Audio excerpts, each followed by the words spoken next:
रायपुर के बैजनाथ पारा इलाके में आधी रात को तेज रफ्तार स्कॉर्पियो चालक ने जमकर उत्पात मचाया। 15 दिसंबर की रात उसने स्पीड में स्कॉर्पियो से सड़क किनारे खड़ी कई गाड़ियों को टक्कर मार दी, जिससे पूरे इलाके में अफरा तफरी का माहौल बन गया।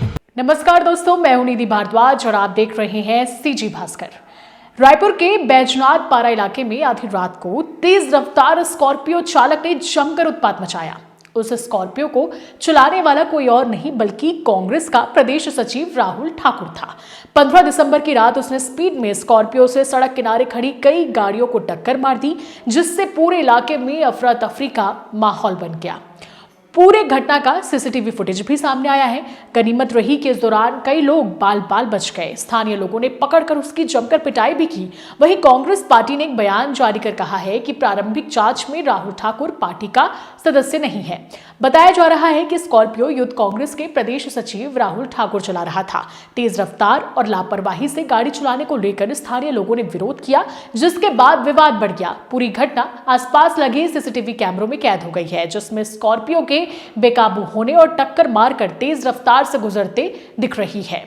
घटना से आक्रोशित स्थानीय लोगों ने राहुल ठाकुर को मौके पर ही पकड़ लिया और उसकी फिर बेदम पिटाई भी कर दी। सूचना मिलने पर कोतवाली पुलिस मौके पर पहुंची और स्थिति को काबू में किया। पुलिस ने राहुल ठाकुर को हिरासत में ले लिया है। घटना के बाद स्थानीय लोगों में भारी आक्रोश भी देखा गया। देर रात बड़ी संख्या में लोग कोतवाली थाने पहुंचे और आरोपियों के खिलाफ कड़ी कार्रवाई की मांग की।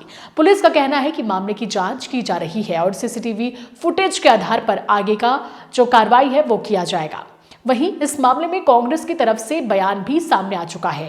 कांग्रेस के संचार प्रमुख सुशील आनंद शुक्ला ने कहा कि राहुल ठाकुर कांग्रेस से जुड़े किसी भी विंग का पदाधिकारी नहीं है। प्रारंभिक पड़ताल में इसकी सदस्यता भी सामने नहीं आई है। हालांकि पुलिस ने स्कॉर्पियो को जब्त किया है, उसमें यूथ कांग्रेस प्रदेश सचिव लिखा हुआ है।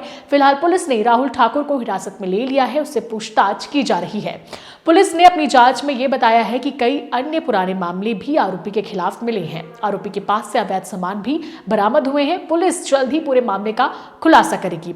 इस केस में कई बातें हैं जो आगे की कार्रवाई में सामने आएगी कि आखिर राहुल ठाकुर के साथ उस स्कॉर्पियो में और कौन मौजूद था, किस तरीके का अवैध सामान उसके पास से बरामद हुआ है।